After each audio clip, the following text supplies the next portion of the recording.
Boa noite, irmãos, irmãs. Você pode me acompanhar em oração? Vamos orar.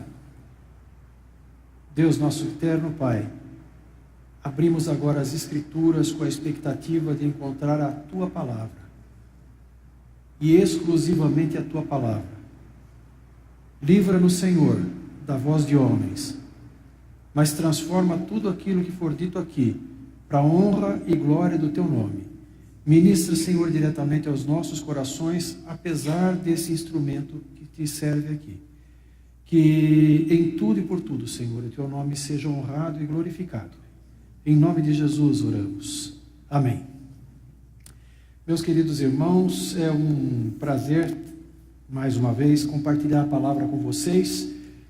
E eu queria pedir para você abrir a sua Bíblia. Essa não é a minha voz normal, tá? 1 Samuel, capítulo 17. Nós vamos falar hoje de uma história desconhecida que ninguém nunca ouviu contar, e eu tenho certeza que nunca inspirou nenhum sermão. Davi e Golias. Nós vamos dar uma olhadinha, nós não vamos ler todo o capítulo, mas nós vamos ler alguns versículos à medida que nós formos caminhando nessa meditação de hoje. Basicamente, é a história de um adolescente ruivinho, pastor de ovelhas, que vai ao campo de batalha em missão enviada por seu pai, para levar alimentação, levar algumas coisas, alguns mantimentos para seus irmãos, que ali chegando toma conhecimento de uma determinada situação, que é o desafio lançado por um grande guerreiro, aliás, põe grande nisso, e esse guerreiro, quando anuncia e quando chama aquele povo à batalha, o povo todo treme, mas aquele menino fala, não, mas eu vou lá e vou ganhar desse gigante, e daí ele joga uma pedrinha, e a pedrinha acerta a testa do gigante, o gigante tomba e ele vence a batalha. E em cima disso, eu tenho visto muita gente desenvolver raciocínios muito úteis, falando para a gente sobre como se vence as batalhas da vida. Quais as 5 pedras que nós devemos ter no nosso alforje para derrotar os gigantes da vida. E são mensagens úteis, mas a impressão que eu tenho é que o registro da história de Davi e Golias, que se faz aqui no capítulo 17 de 1 Samuel, é na verdade uma introdução que o autor está nos trazendo e nos mostrando aqui uma sequência de reis, e nos apresenta agora aqui no capítulo 17 como foi que surgiu o rei Davi. E a respeito do rei Davi, eu queria pedir para você, por favor, rapidamente, abra lá em Atos 13, 22.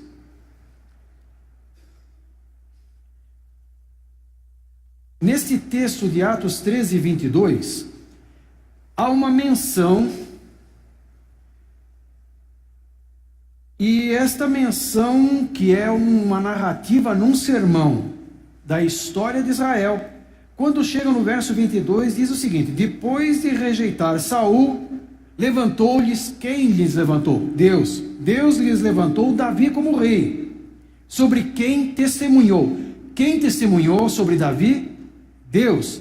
Encontrei Davi, filho de Jessé, homem segundo o meu coração. E eu gostaria de compartilhar com os irmãos nesta noite pensamentos a respeito do que fez Davi ser um homem segundo o coração de Deus. Será que Davi, que foi um homem segundo o coração de Deus, é aquele jovem ousado que se levantou para enfrentar o guerreiro gigantesco? Ou é o rei já meio um pouquinho mais passado de idade, que quando foi todo o exército para guerrear, ficou lá no seu palácio, de tarde, estava deitadinho, levantou, foi dar uma volta, olhou pela janela, viu uma mulher bonita, mandou buscar. adulterou com aquela mulher, engravidou a mulher e, para se livrar do inconveniente, resolveu se livrar do marido, para que ela pudesse ser esposa dele. É interessante como a Bíblia é. A Bíblia não doura a pílula. A Bíblia apresenta para nós os heróis de carne e osso. E às vezes a gente pode se iludir, olhando para o Davi ruivinho jogando pedra no gigante, e confundir e achar que é por causa disso que ele era um homem segundo o coração de Deus.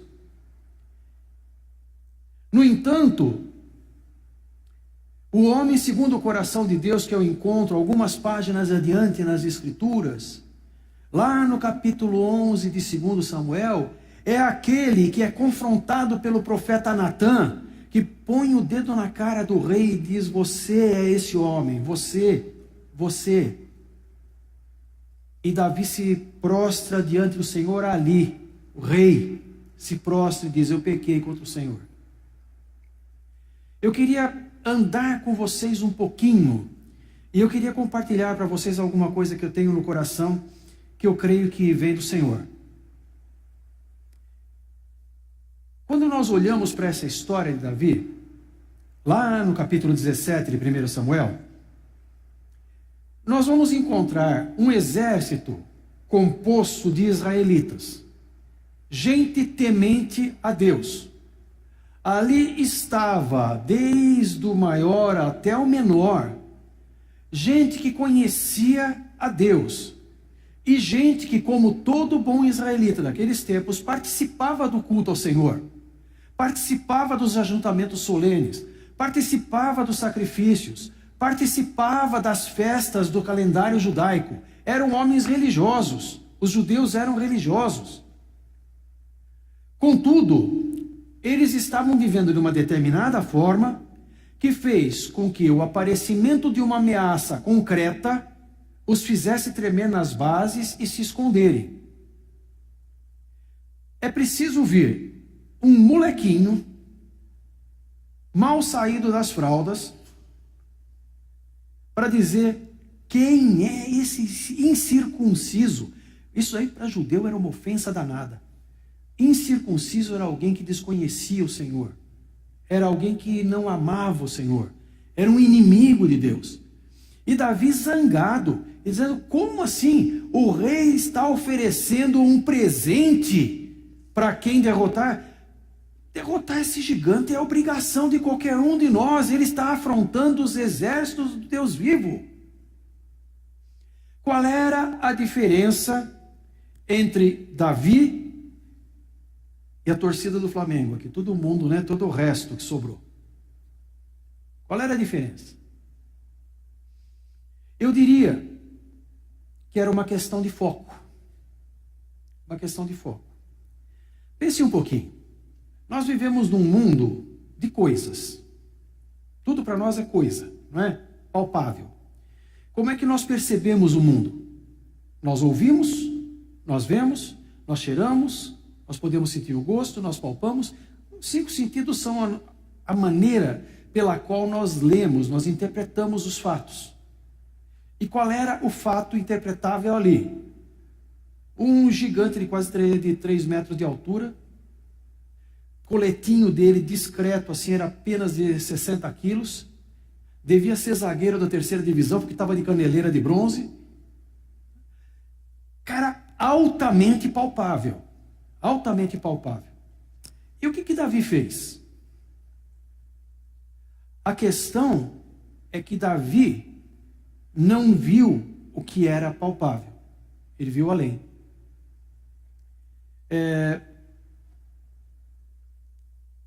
Quando nós pensamos nisso, e nós pensamos no palpável e no não palpável,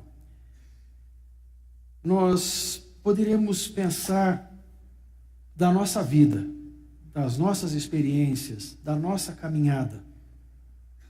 Vocês já repararam que as coisas que tiram a nossa paz são coisas palpáveis? Às vezes nem tão palpáveis assim, é bem verdade.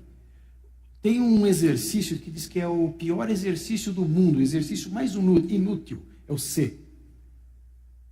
Mas C Eu tenho um hábito de falar para os meus pacientes, eu digo o seguinte, falo, olha, pensa bem, se o exame vier positivo, vai vir positivo lá na frente. Já veio positivo? Não, então por enquanto é negativo. Por que você já está sofrendo o C? Ou você está antecipando o sofrimento, ou já está sofrendo por conta e depois sofreu à toa? Veio negativo. Mas é assim que nós vivemos. E nós vivemos porque nós somos altamente coisificados. Nós somos altamente dependentes da nossa capacidade de ler o mundo. E o nosso grande problema é que nós lemos o mundo por aquilo que está diante da nossa cara, diante do nosso nariz. Se for um pouquinho além, nós já somos incapazes de ver. E é interessante, eu queria transportar você lá para Mateus capítulo 6, quando Jesus vem falar do reino de Deus. E quando lá em Mateus capítulo 6, ele diz o seguinte, olha, vocês estão todos preocupados com o que vão comer, com o que vão beber, com o que vão vestir. Mas busquem primeiro o reino de Deus. O resto deixa que o Pai acrescenta. E a gente pensa assim, tudo bem, o Pai acrescenta, mas como é que eu vou comer? Como é que eu vou beber? Como é que eu vou... A gente vive assim. A questão de Davi, talvez nós pudéssemos entender um pouquinho melhor, olhando lá no capítulo 17 mesmo, de 1 Samuel. A gente pode pegar, por exemplo, o verso 34.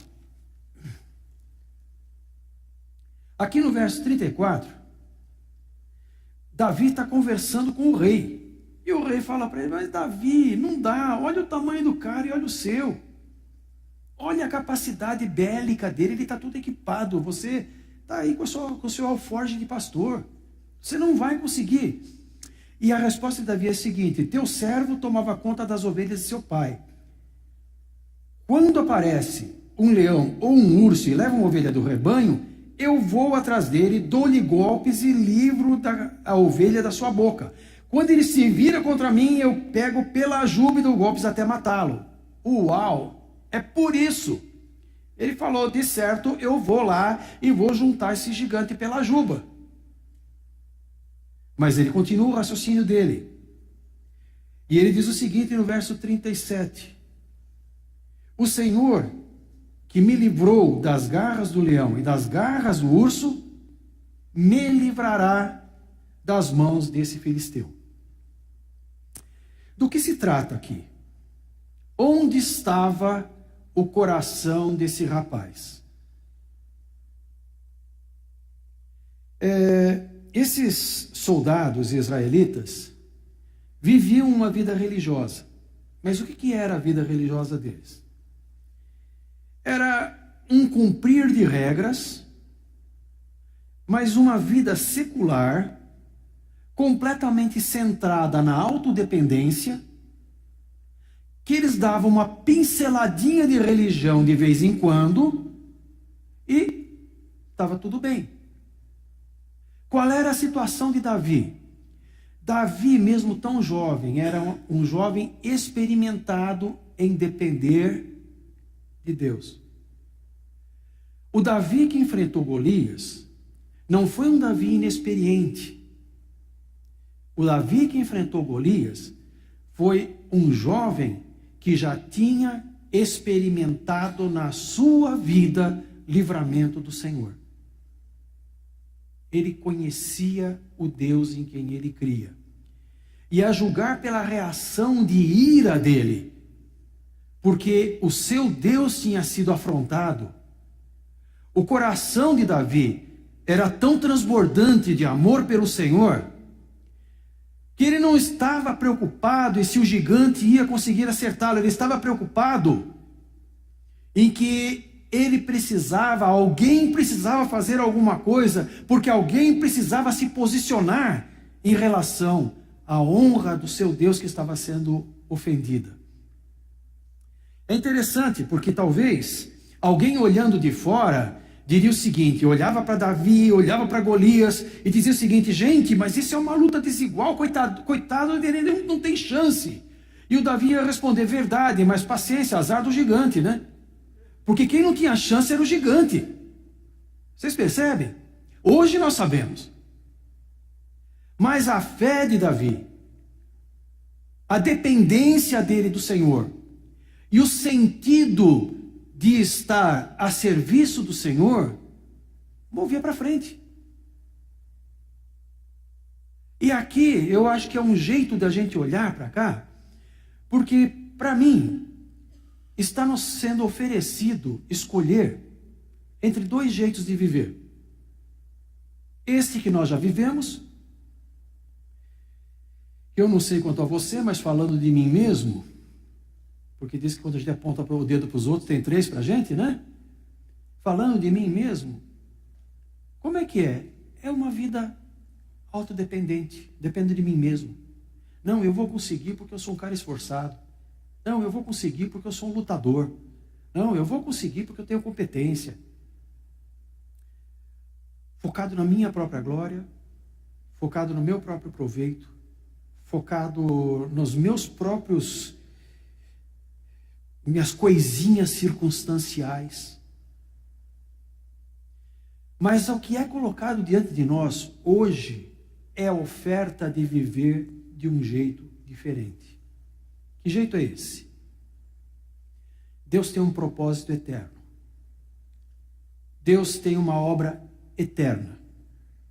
E em Cristo, cada um de nós foi alcançado para ter uma nova vida. E uma das minhas expressões prediletas, em Cristo, nós fomos inseridos, como disse o próprio Senhor Jesus, nós fomos enxertados nele, como ramos na videira. E a partir daí eu fico aqui na minha, produzindo minhas uvinhas quando eu cismo? Não, a partir daí eu estou engajado na missão da videira. A partir daí eu estou sendo chamado para participar de algo que é eterno. Então qual é a proposta? A proposta é a mesma que o Senhor Jesus fez em Mateus 6,33. Qual é a coisa mais importante da tua vida? O que te faz levantar todo dia? O que te faz respirar? O que te levanta? O que te leva para frente?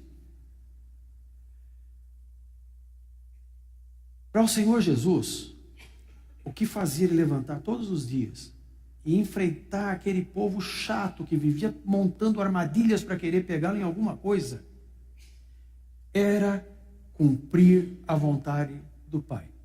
Só isso. Só isso. E eu fico imaginando como é que Jesus decidia se ele numa encruzilhada ia para a estrada da direita ou para a estrada da esquerda.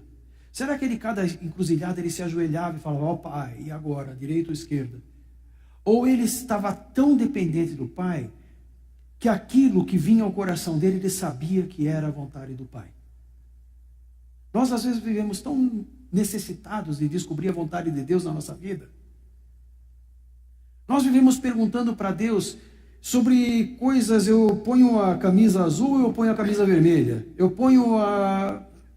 Sabe? Eu aceito esse emprego ou emprego o outro? Nós vivemos preocupados demais, agarrados demais, dependentes demais das circunstâncias. Se você considerar o discipulado cristão, eu sempre falo isso, desculpa se eu sou repetitivo, mas eu vou continuar sendo. O discipulado cristão é um curso de vida inteira, que Jesus nos convida. Quer ser meu discípulo? Venha ser meu discípulo. Venha aprender a ser como eu. Você quer ser discípulo de Jesus Cristo? Então você quer aprender a ser como Ele.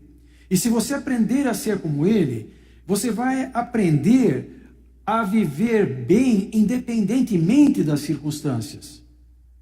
Você vai aprender a olhar para a vida de uma perspectiva da eternidade. E aquilo que te parece imenso, que está durando tempo demais, quando você tira o zoom, faz aquele zoom out, né? Como o pessoal que entende dessas coisas, né? Aquele zoom out, assim, você olha de longe, aquilo ficou pequenininho lá perdido no meio da eternidade. E você tem a eternidade inteira com o Senhor. É um desafio para nós.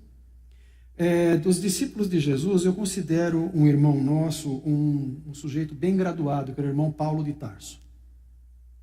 O irmão Paulo de Tarso chega a um ponto em que ele escreve assim: olha, posso todas as coisas naquele que me fortalece. Oba, posso vencer? Não, eu posso passar fome, posso passar frio, posso estar aqui na cadeia, posso ser morto por amor a Jesus Cristo, mas eu posso naquele que me fortalece, porque é Ele que me fortalece.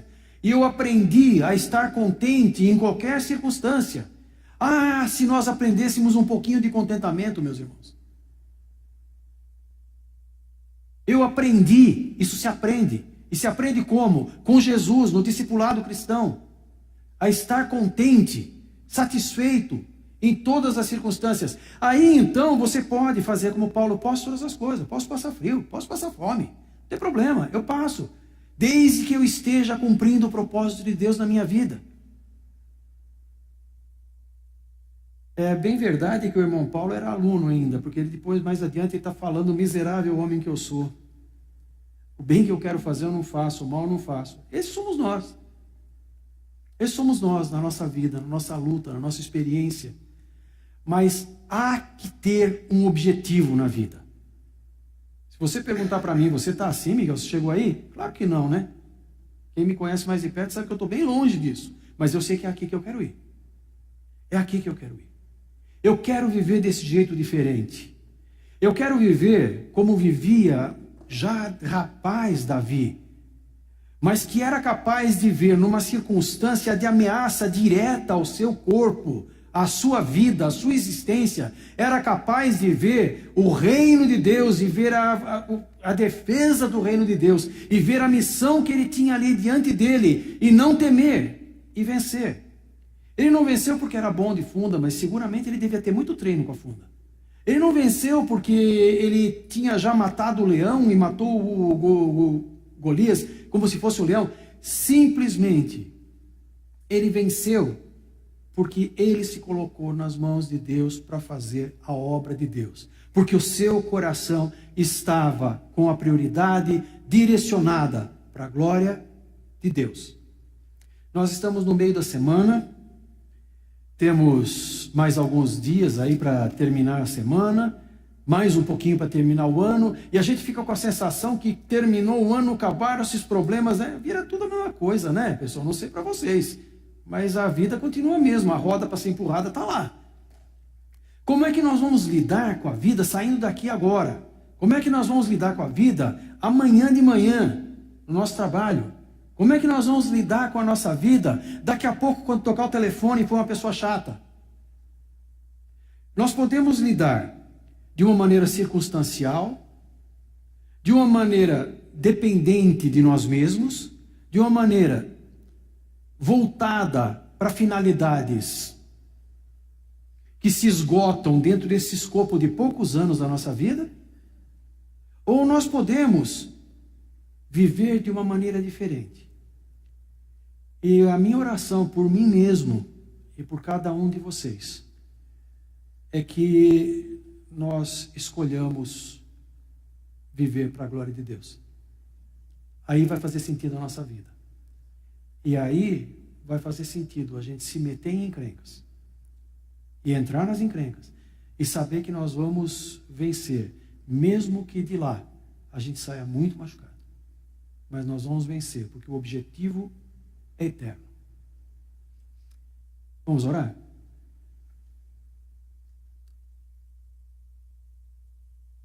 Nosso Pai, nós somos insuficientes para viver assim.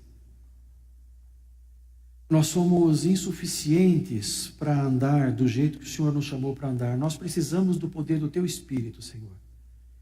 E nós queremos rogar ao Senhor que o Senhor nos dê mais da sua presença em nós mesmos, que o Senhor nos encha da sua presença e que o Senhor faça calar fundo em nós esse desafio.